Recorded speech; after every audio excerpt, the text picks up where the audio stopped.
morning everyone, it's APH here. I hope you are well today. I want to welcome you all to Sing the Planet 2014. What I'm going to be doing in this video is trying to raise awareness and talk about the subjects of depression and suicide. It's for a good cause, and I hope you will all check out the other videos, and I'll put a link up right here to the original video, the person who's created this awesome cause. So, as I've said, this is a cause to raise awareness for depression and suicide, and as I am riding now, which is 11 AM here in the UK, there are hundreds of other riders all over the world, in England, France, Australia, Canada, Hawaii, Germany, you know, you name it. So long as there is a motorbike rider with a camera, at the moment they are riding and talking. So although I'm riding on my own at the moment, I'm actually riding with hundreds of other people talking about the same subject, which I think is really, really awesome. And this is a subject that unfortunately I can relate to, and I'm going to be telling you all my story to do with depression and suicide and how it affected my life in such a big way. So let me get started with this, I suppose. So I'm going to take you back to where this story begins, and hopefully it will all make sense as to why I'm going back so far. On the 12th of September 2004, I was 10 years old. My older sister, she was 17, my younger sister was 12, and my younger brother was 11. And it was a normal Sunday afternoon. It was, we'd just finished watching the Robinson Treehouse film about the family that get washed on a beach. It finished at 9 PM. And we were just about to watch a film on Channel 5 about some vampire squid. It was on TV. And my mum was fine. She was a normal, happy, bubbly self. No problems, nothing that would raise concerns, nothing that would make us think otherwise that anything was wrong with her. And all of a sudden she asked us to, you know, make sure we had our stuff ready for school for the next day, you know, school uniforms, you know, pencil cases, you know, the usual stuff. A little bit odd like, but you know, we weren't one to question. We just did what we were told, and we made sure that everything was ready like she had asked of us. And so we got everything ready, and then she asked us if we wanted anything from the shop. She'd go into the shop to get, you know, a bottle of pop and some sweets and whatever. It's a little bit odd. This was after 9 o'clock. But yeah, so she went to the shop and got some drinks, and while she went into the shop to get some drinks, we put ourselves to bed. And I'll always remember this night because I had bunk beds with my younger brother. He was on the bottom and I was on the top.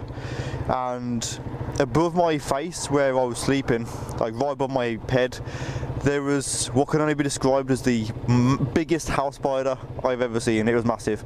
And if you know me and my other channel, I actually keep and breed and raise some of the largest tarantulas you can get. You know, they're huge. But for some reason I didn't want to sleep in my bed.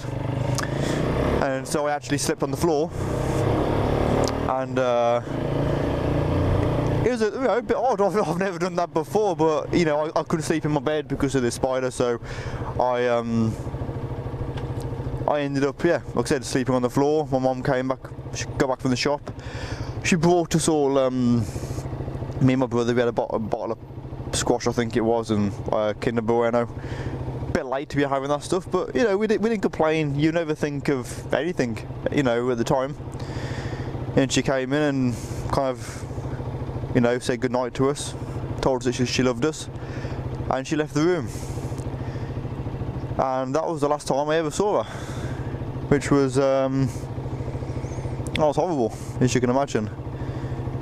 I got woke up a little bit later by my younger sister, who came into our room to say that my mum wasn't in the house, she'd left. And I remember just thinking to myself, you know, that she's gone, you know, we said, you know, she's gone to the neighbours or something might be wrong somewhere, you know. You never think of the worst, you know, you never do when you're young. And I told her to go back to bed and to not worry. And I went back to sleep, as you do, you know, not a care in the world. And then the next thing, I was woke up again. This time, this was after midnight. It was about 12:30, 1:45, if I remember correctly. And it was police officers. And they had came into our house and they'd asked us to get up and get our clothes ready and told us that we had to go to our auntie's. So half asleep, I remember I grabbed a pair of tracksuit bottoms and a random t-shirt. Didn't go at all, but we didn't, you know, we just did as we were told, like I said. And we got in the police car. There was me, my younger brother, my younger sister in the police car. They didn't tell us anything. They actually told us that my mum had been arrested for being drunk and disorderly, which was completely unlike her, but said we didn't question, we just did as we were told. And my older sister, she knew, they told her what had happened, and so she went in another police car to my auntie's house. And I remember, you know, being confused as hell as to why we'd been woken up in the morning, and you know, if she's just drunk and disorderly, which never had happened before, but why did that mean we had to go to my auntie's house? But we did. And so when we got there, I remember walking in and there's my two cousins on the sofa, really upset, crying, you know, and they asked us why we weren't crying, and I remember just shrugging my shoulders. You know, I did have a reason to cry as far as I was concerned. So just stood there for probably only a minute or so, it didn't seem like too long. And then my younger cousin said, and I will always remember him saying this, actually, it will stay with me for the rest of my life, and he just said, "Don't you know your mum's dead?" And I left the living room and went into the kitchen, which is where the police officers were with my auntie and my sister. And I asked them, I just said, "Look, my cousin just said my mum's dead," and she just said, I'm so sorry." And that was it. I remember going back into my younger brother and sister and basically just saying, yeah, it's true. And as you can imagine, we were all really upset. I broke down, and I think I cried more at that moment than I've ever cried in my life. It is the worst pain I think I've ever felt in my life. I mean, I had a situation a few years ago that it was close to it, but still so far from anything like that. It was horrific, and I'll always remember when I'd found out that she'd died. I didn't know what to do, and I actually spoke to. I actually rang up my friend. Bearing in mind, my friend, he was also 14 years old, and I rang his house phone at about 2:30 in the morning and asked to speak to him, and his mum was just like, "He's in bed, you know, what do you want?" And I just told her that my mum had died, I needed to speak to him. And I didn't get a chance to speak to him. I think she was half asleep as well. And it was horrible. And the reason that I'm saying about what I'm going into, I suppose, so much detail, is because she seemed fine the weeks leading up to that day. There was nothing that would have gave me the idea that she was going to do that or to think of anything. She was, you know, as far as we were concerned, absolutely fine, and she knew what she was going to do. She put us to bed, and she actually went to a local multi-story car park. That took her life, and it was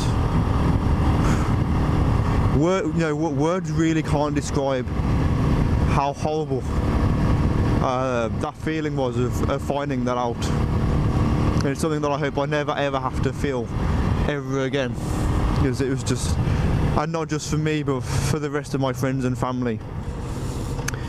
And I saw a video a while ago of 6'4" Honda. He did a video which I will put in an annotation up now, and you can check that out. And he's on about, he explains in greater detail, but basically you don't know what people are thinking, you don't know how low people are feeling. You know, you might look at someone and they might smile and look fine, happy and normal, and then on the inside they might be the saddest, most loneliest person.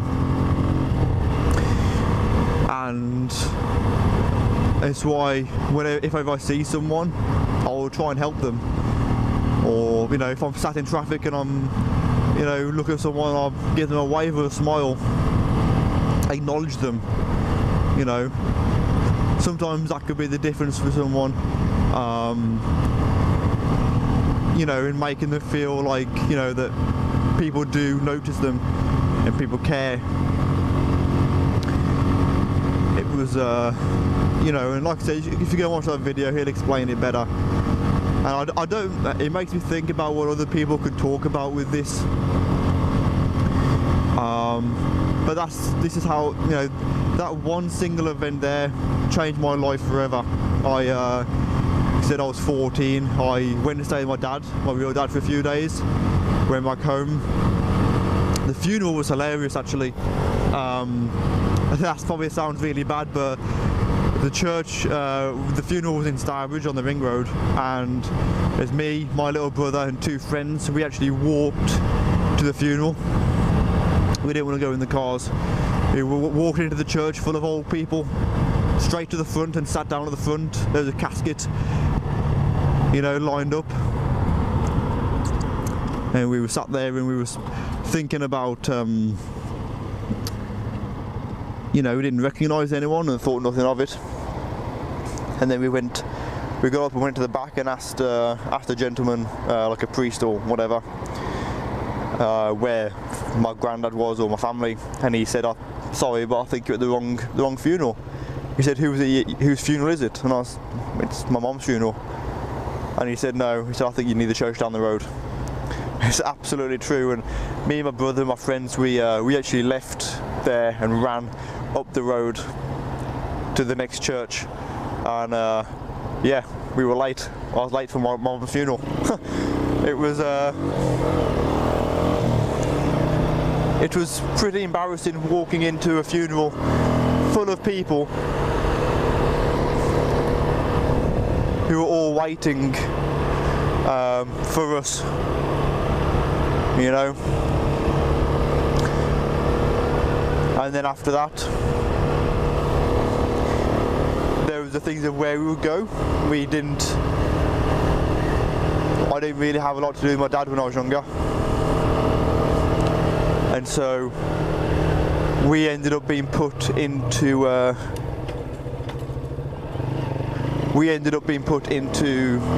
foster care.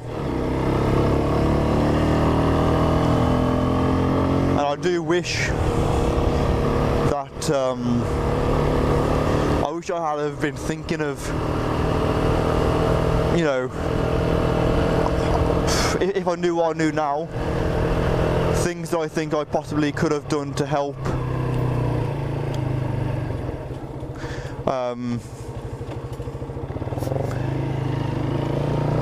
you know, things I could have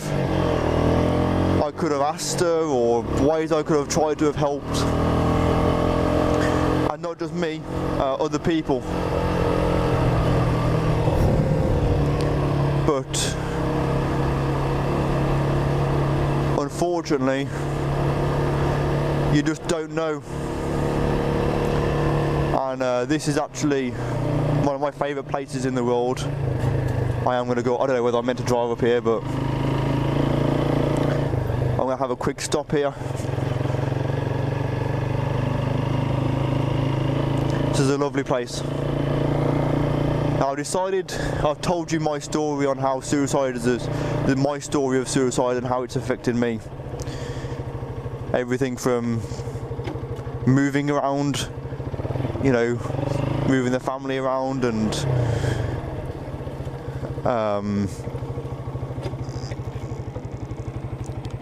you know, being put into foster care and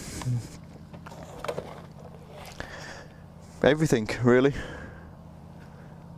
And it's something that's affected my life tremendously. And this is where the video ends. This is where we bought the ashes and ended the you know,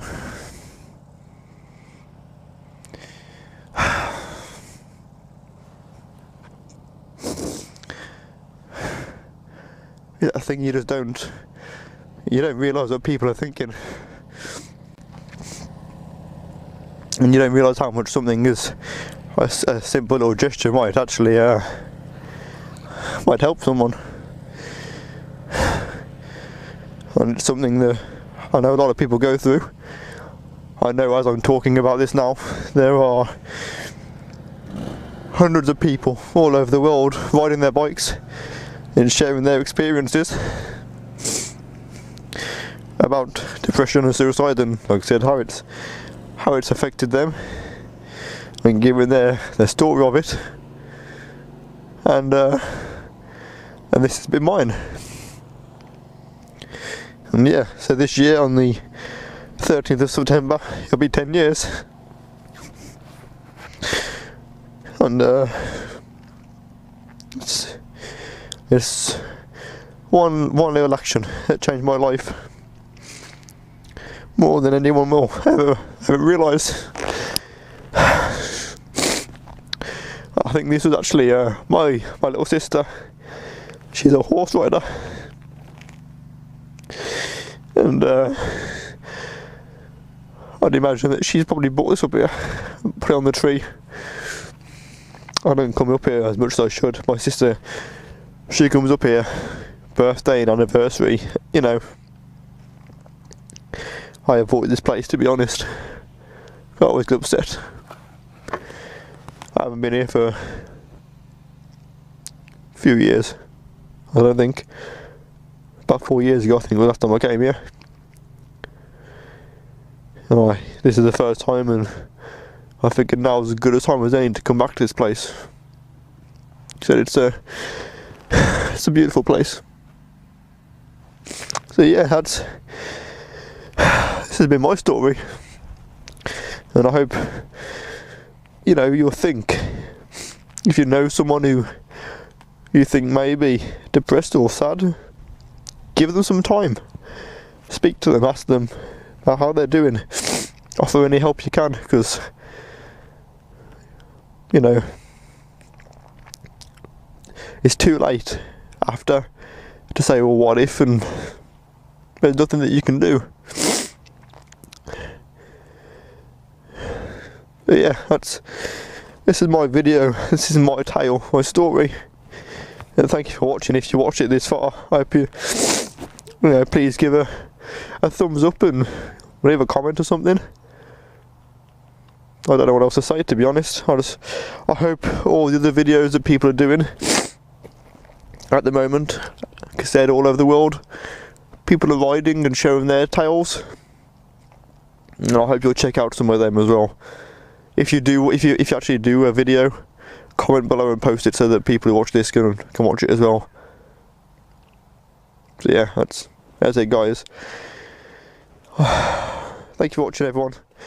You take care of yourselves. Right safe, and I'll see you soon.